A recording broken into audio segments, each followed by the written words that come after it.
بسم الله الرحمن الرحيم نحمده ونصلي على رسوله الكريم أما بعد. So we're discussing some stories which Mufti Taqi Usmani Sahib Hafidhullah mentioned regarding Maulana Asghar Hussain Sahib Rahmatullahi alayhi. So he mentions that in one area, in their time, there was a drought. So when there's a drought, there's istisqa, and then the kayfi of istisqa is ikhtilaf. So a few days, there was obviously everybody from the area, everybody from the locality would all come to perform the istisqa together. Now 1 day went past, 2 days went past, 3 days went past, and the Imam Sahib, obviously everybody from the locality have different types of, everybody from the locality, different masajid, different areas, and obviously sometimes in fiqh and in masail is ikhtilaf of opinion, difference of opinion regarding certain issues. So the person who was leading salah, he had a different, in a lot of fiqhi issues, he had a different opinion to Maulana Asghar Hussain Sahib Rahmatullahi alayhi. Fahim? Following? Now, after 2-3 days, they would go every day and perform Salatul Istisqa. On the 4th day, Maulana Hussain Asghar Sahib Rahmatullahi alayhi, he didn't used to lead Imam, he never used to lead Salah. He never used to lead Salah. He said, can I perform the Salatul Istisqa today? He said, okay. Others said, go ahead, no problem, perform it. But Mufti Shafi said, I was there with him. I was a bit shocked. He doesn't even lead Salah normally, so why is he asking to perform Salah Istisqa today? So he led the Salah Istisqa, and then on the way back, Mufti Shafi said, I'm asking that. Why is this? Why did you ask? Like, this is very strange of your behavior.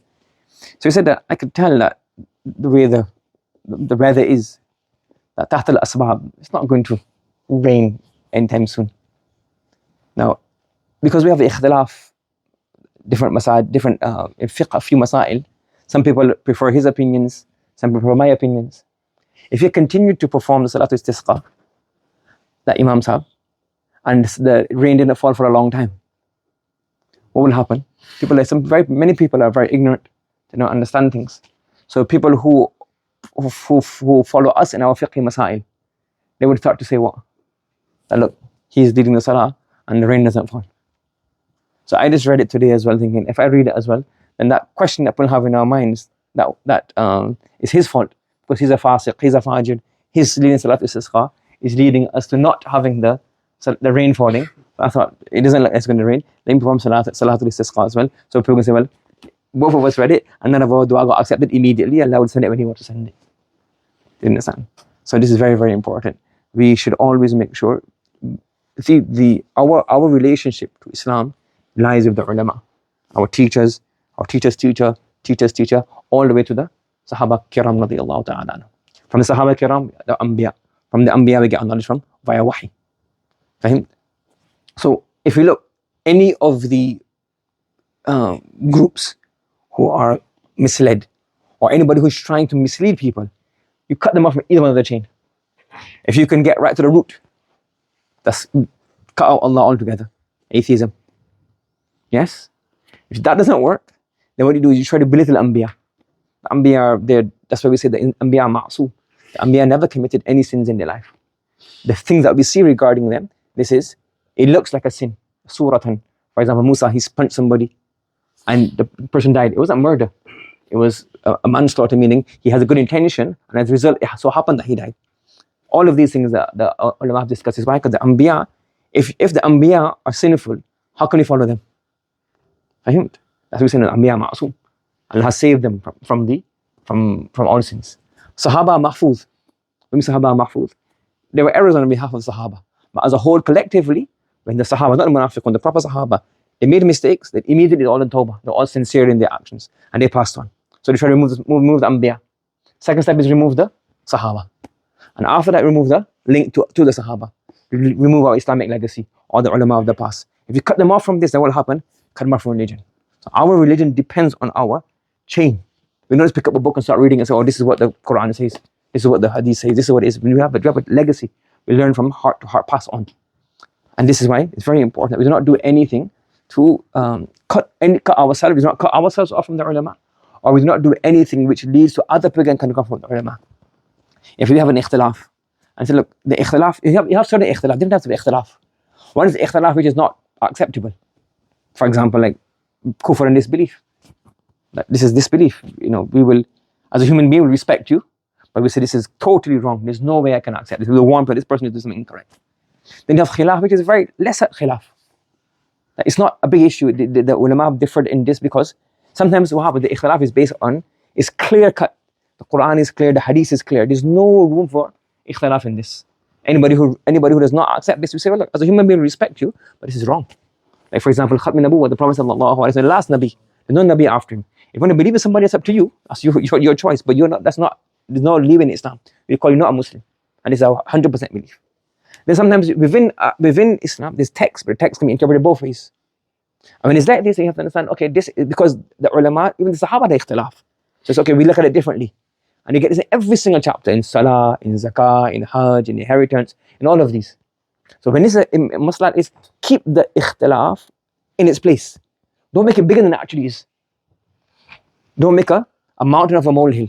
Okay, this is a mas'ala. You recite Ameen bihad iman loudly or slowly. Is it a loud voice or slow voice? The Aimah have differed from long time ago. These are the evidences, and this is okay. Don't make this a mountain of the molehill. Why? If you're trying to make one party seem as they're totally wrong, then what will happen? People will lose trust. The layman will lose trust. Some people don't understand. They say, well, what do we do? Obviously, that's not an excuse on their behalf, but the shaitan will use this as a measurement. So when there's an ikhtilaf, people have difference of opinion, then understand the level of his opinion. Don't blow out of proportion. And certain things which are beyond people's comprehension, because of YouTube and social media, you can't do it anymore. But before, it's like, this doesn't concern you. This masala is beyond your comprehension. Many masala of aqaid, of fiqh, is to explain to somebody, like, if it's okay, why do you not do this? Okay, let's say, explain to me, qat'yu thubut, qat'yu dalala, then you thubut, then you dalala. So, what's this about? So if you don't understand its basics, how can I explain this to you? You don't understand the difference between matan, sanad, arawi, different rawi, siha, different aspects of siha, the an'ana, the irsal. You know all these terms. How am I going to explain this to you? So the layman doesn't understand. So you're talking in professional terms. Now how are you going to explain this to this person? But because these discussions have gone out in the public, it's like people they're confused. Ideally, these discussions, it's not a problem. The ulama understand how to understand this, and they can understand, okay, right, this is the hadith, and at this juncture is really the difference of opinion. And nobody's doing it wrong. It's how we understand this nas, how we understand this hadith, how we reconcile between the hadith. Do you understand? So when this kind of ikhtilaf comes, we should do what? Make sure that we show respect to the opposing party. If it's a masala where there's a leeway, if there's no leeway, we say, look, this is wrong, totally not acceptable. We will speak up against. We respect you as a human being, but we will speak out against this. If it's a masala which there's leeway, there's space for debate, there's space for differences, then keep that in there. And we do not want to then, we shouldn't say anything bad about other ulama. Why? Because what will happen, let's say for example, I differ on one masala, but his speech is very good. And because of his speeches, because of something that he does, people benefit from him. Now I'm saying, oh, you know what? He's like this, he's like that, he does like this. Now he could have benefited from him, he didn't benefit anymore. And that masala was something, okay, both feet are permissible. You understand? I keep on talking about Maulana. What happens now? You think, you know what? Yeah, he's not like this, he's like this, he's like this. And you could have benefited from him. I can't benefit you in that way, you could benefit from him because of why I've deprived you now. You understand? So many of the masail we have, because the laymen don't understand the level of this ikhtilaf, how important it is, or if it's important, where it stands. So what we should do is, if you don't understand this ikhtilaf, then just stay out of it. Just follow the a'immah, follow the ulama that you trust, and just follow them. That's sufficient for you. Do taqlid of this. And those people who are educated, who have more understanding, many of these discussions are already, all these discussions, nothing is really, very few masail are new. You're just going to find the answer. They've all been discussed. Like when you come up with a new masala, it's like, that's been discussed already. You're just going to find the answer. And if you agree on one point, you have one opinion, one lead, one inclination, it's okay, that's fine. But then don't talk bad about other people, because why you're going to cause more good than harm. So that's what we learn from the story today. That don't try to. That's why the Prophet ﷺ said that la tufaddiluni ala Yunus al-Matta. That do not even say that I am better than Yunus, the Prophet. What happened? فَانْتَقَمَهُ الْهُوتِ. And sometimes Allah subhanahu wa ta'ala is a bit harsh word. إِذْ ذَهَبَ مُغَاضِبًا وَظَنَّ أَن لَّن نَقْدِرَ عَلَيْهِ. So some of the words Allah is regarding a bit harsh. Prophet said, don't say that I am better than Yunus. It is a fact. Prophet is Afdal al-Anbiya, Afdal al-Bashar. Better than all even the Malaika. But why? When you go start saying this, what's going to happen?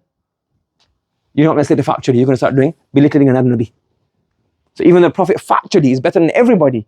Don't say this. Because you're going to, in your mind and your heart, you're going to start bringing his level down. He's on this level, I am here.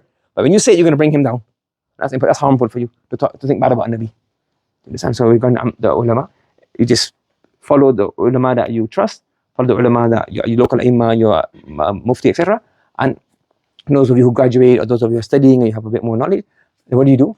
You just continue following as we keep respect for all ulama. Allah subhanahu wa ta'ala give us ability to act upon this. Subhanallah wa bihamdihi, subhanakallahumma wa bihamdika, nashhadu an la ilaha illa anta wa nastaghfiruka wa natubu ilayk.